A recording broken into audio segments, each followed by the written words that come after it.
A very good evening to you and a warm welcome to Business Today. And this is your weekly business show on Channel I, where we give you an in-depth look at today's business landscape. And today as well, we have an important personality who will be touching on a lot of important things, and there will be messages to the entrepreneurs or budding entrepreneurs out there as well. So it's time for us to head into check out who our business personality is.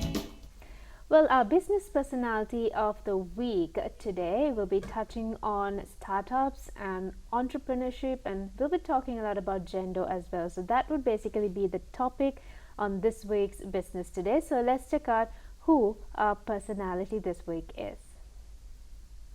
Engineer Keerthi Kodithuwakku is the co-founder and chief executive officer of Effective Solutions Private Limited. He is a true believer of passion, an innovator, and also an entrepreneur who dedicated his career to lead Sri Lankan innovations to the world's best. His areas of interest in biomedical engineering, artificial intelligence, and the Internet of Things led to the foundation in most of his innovations, such as systems and methods to monitor vascular system health. Recently, he acquired the US patent rights to the same technology as the first Sri Lankan startup company to achieve it. In addition, he is researching brain-computer interfaces, IoT systems, and retinal screening systems with a focus on uplifting the quality of life in the world. Well, we do have Engineer Keerthi Kodithuwakku with us this evening on the show. A very good evening to you. Good evening. And Mr. Kodithuwakku, we did introduce you as the co-founder and chief executive officer of Effective Solutions Private Limited, and we also spoke of gender. Now, we need to know more about gender. Tell us how you came up with it. You're the co-founder, if I'm not mistaken, right? Yeah. So, this idea came to us when we were doing our studies. So, with me, we had team members in the university.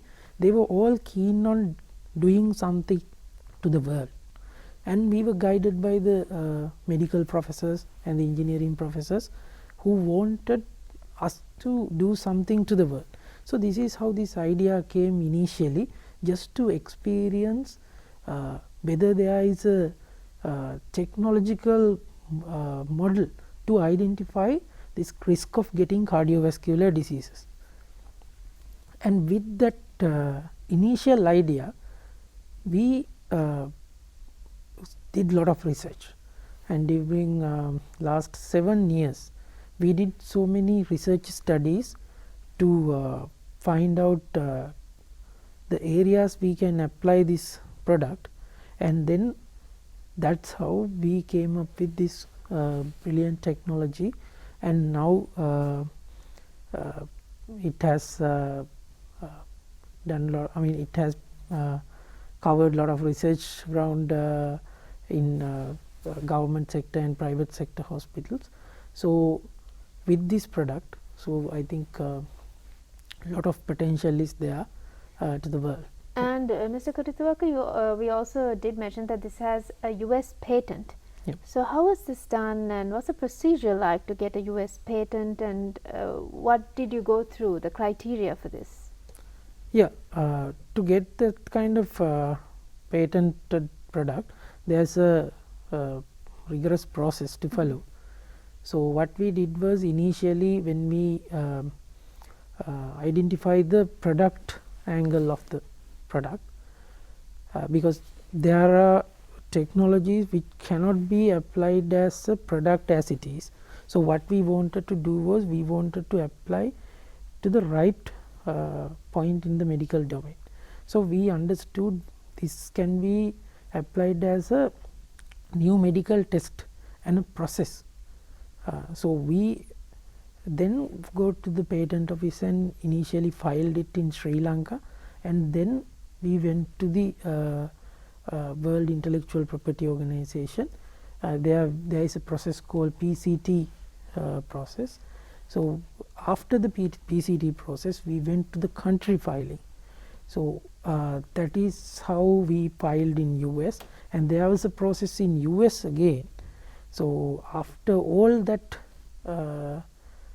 evaluations, then we managed to acquire the patent for our organization. And you mentioned that this is the work of a whole team.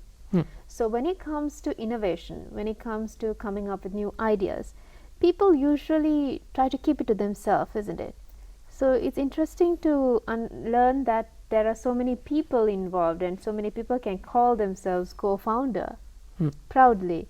So I would take this opportunity to ask you a question or maybe a message to the young entrepreneurs or budding innovators out there who has an idea. What should they do? Yeah, I'm glad that you asked that question, because a lot of people have that mindset, and which is a wrong mindset, because we can become experts in different fields, but we can't become experts in every field, because the fields are evolving. So what we do is we focus on one field and then giving the leadership to other team members to maximize their effort, and then we find lot of new blood who has the new expertise.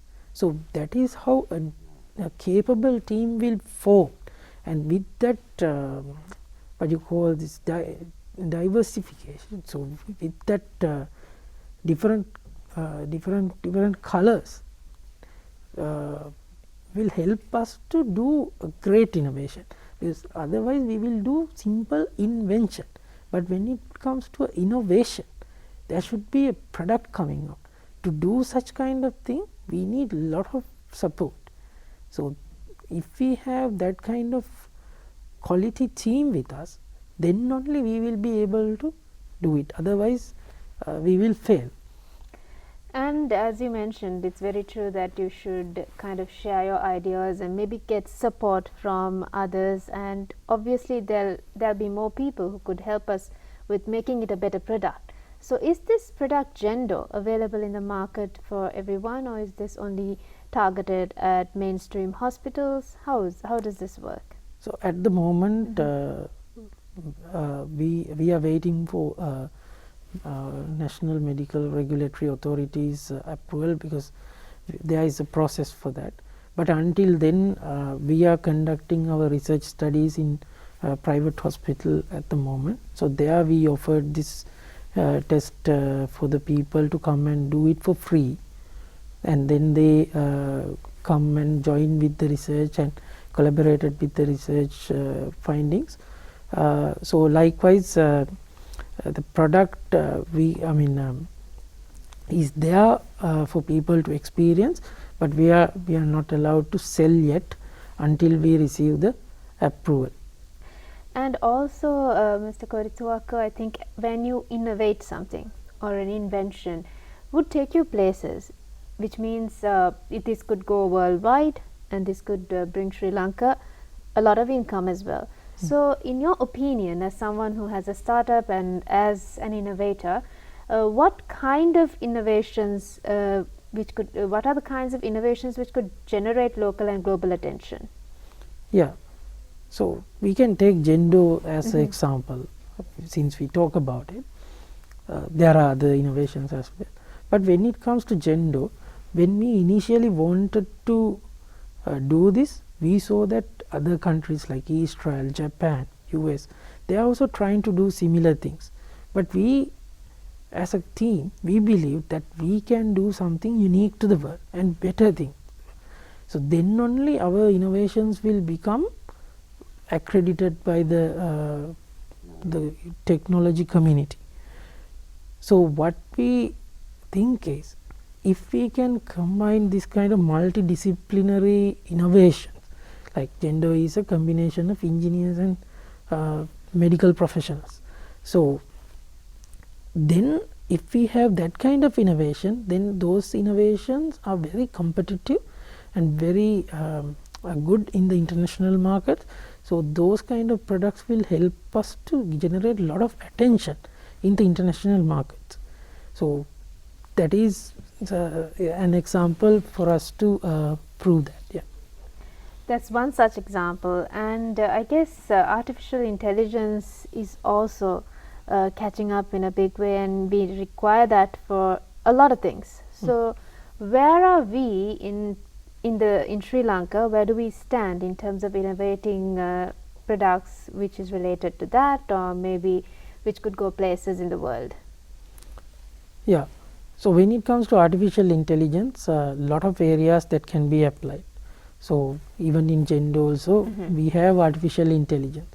But apart from that, as a company, we apply these artificial intelligence technologies in other products also. So even for an example, we do Sri Lanka accident data management system with the support from WHO and Sri Lanka Police. So there also we applied artificial intelligence for them to analyze the accidents and then find the black spot. And then we provide so on e-commerce solutions. So there are also lot of advantages can be taken. So they can go to very high levels of achievements by applying these technological advancements. Say if they have a revenue of like 10 million, with the advancement of technology they can easily go to 100 million monthly revenue. That kind of things they can achieve by using not only the artificial intelligence, but there are technological advancements they can use. And that kind of like again I will come to a medical domain. So we do a product to identify the diabetic retinopathy, and we have a very good competitive product even to compete with Google, because that diabetic retinopathy product is capable of identifying every level of diabetic retinopathy, not just diabetic retinopathy exists or not. So we have all levels of diabetic retinopathy identified from that artificial intelligence and technologies. Yeah. And usually on Business Today, what we focus on mainly is business avenues and how we could get into business, or maybe be innovators or entrepreneurs. So on that note, I would like to ask now, innovation involves a lot of cost. So when someone has an idea, he needs to share it, and then he needs to convince people.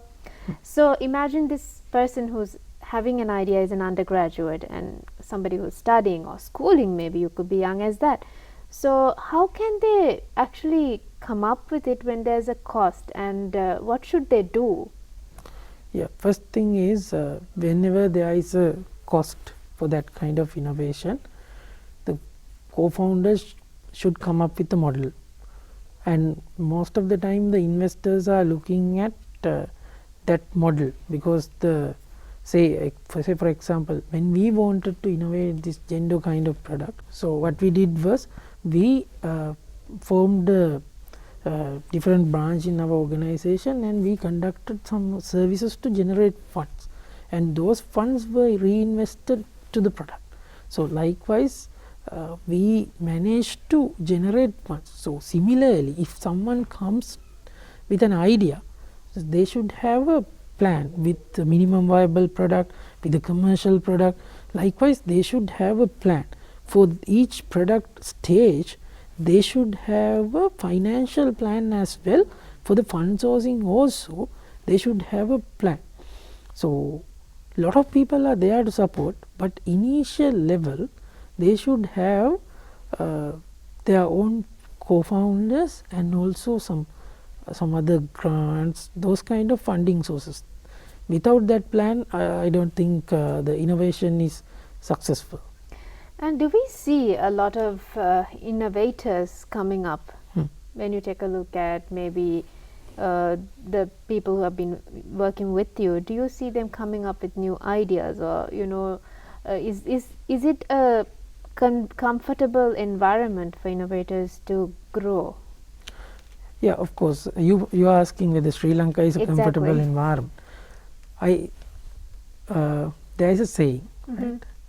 So the best time, do you know what is the best time to innovate? When Get to know. Yeah, when you have an empty pocket and hungry stomach, right? So in Sri Lanka, people have that, right? But I mean, we should not think it as a negative way. I actually told this same example when I was invited to SAARC session in Nepal. So they were also, I mean, they asked a similar question. So I told there were so many university students in my. So I told them, I mean, I told the same story, but in Sri Lanka the situation is, I mean, way better, because in our country there is a lot of support from the ecosystem. Say if we are coming up with a new idea, there are a lot of people to support. Now with the gender innovation also, when I come up with gender, so we went to National Science Foundation, which is a government organization, and there we got the guidance, there we got support. Even now also they are supporting us. So likewise there are a lot of support in this country. So and the other thing is Sri Lanka, if we think about these things, I mean, definitely innovators should see the positive side of everything. So then they will see the opportunities, because as Sri Lankans we see everything as opportunity. Here we have a lot of opportunities. Now when especially for the biomedical engineering area, which we are focusing, lot of support from the medical domain, because Sri Lankan medical professionals are very qualified, I mean, and they are really good. So and the engineering community is also like that. So in combination we can fight with the world. So that kind of opportunities are there. We should look at in that way. So make everything positive. Like I remember speaking to a person who said you've got to make the pandemic situation also as an opportunity to see what are the new avenues you could explore. So maybe that's what you're referring to. Of course, with the pandemic, I remember we helped a lot of companies to find new revenue streams, new paths, and they are doing very well because of the support that we gave to them. I mean, apart from the innovations we are doing in our R&D base, we supported the organizations to apply these technological advancement to their businesses. So they, I mean, they were really happy, because I mean, soon after, I mean, pandemic was there, they had some hits, but 6 months down the line, 1 year down the line, they were very successful than they were before. There's always a learning curve. Yeah, of course. And what are the opportunities you see with the fourth revolution? Fourth industrial revolution, Exactly. right? So fourth industrial revolution, before I come to fourth industrial revolution, I will tell you what is the first three revolutions. So with the first industrial revolution, people started transforming animal power to the machine power, and then the second one mainly was to transmit that power. Third one was to create the cyber world.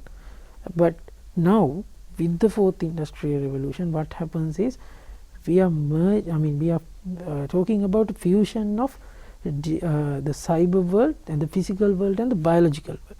So now we are talking about all these avenues together. Now when it comes to that kind of situation, I will tell you one product that we are doing. We are building a product to control drones with the with the EEG signal. Then when we are thinking, we can control the drone. So that kind of applications are there. So as Sri Lankans, we can build that kind of application. It sounds creepy too. Yeah, exactly. But it's possible. It's currently it's working.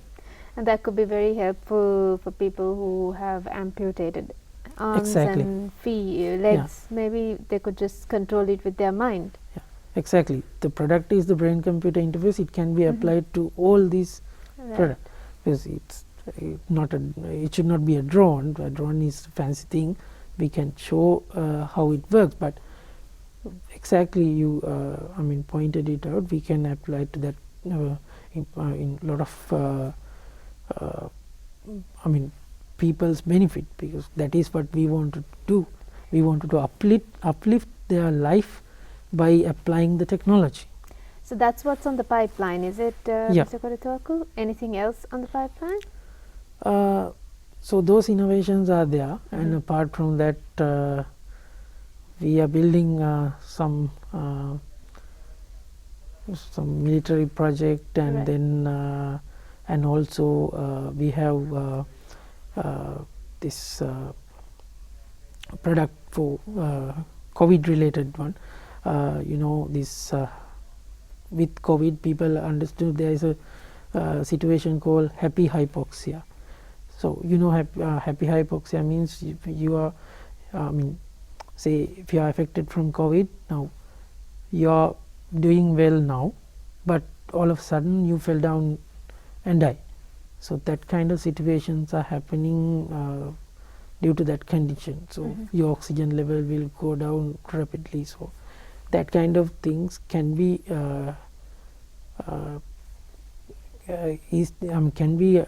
identified early now. Those kind of technologies we are researching, and we have already published one article also. Now we are doing research because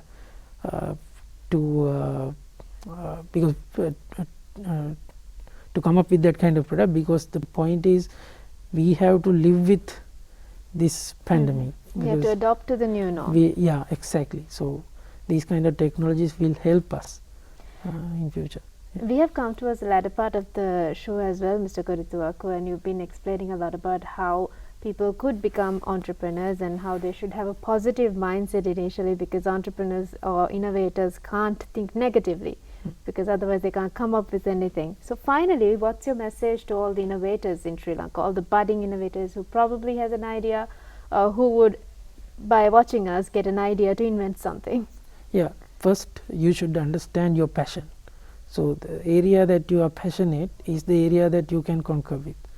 So main thing is to identify that passion and follow the passion. I remember when we initially worked with our team, a lot of people told that okay, this biomedical engineering is not something you have many jobs. But what we did was we created a company who create jobs. So as a team, we were able to give more jobs to the people. So that kind of things can be done if you are following your passion. So if any young entrepreneurs are listening to us, then what they should do is they should find what their passion, and if they follow their passion, they are unstoppable. So that's what I want to share. I think that's as an individual, that's as a person themselves, and I think even parents and the school at that level too, I guess we need support, isn't Of it? course, yeah. So with that, it's time for us to say bye-bye to you. Thank you very much, Mr. Keerthi Kodithuwakku, for being a part of the show. It was really informative. Thank you for joining us. Thank you very much for inviting. And all the best with your upcoming projects as well. Thank you. And with that, we conclude this week's edition of Business Today. Thank you so much for tuning in. Have yourself a pleasant night.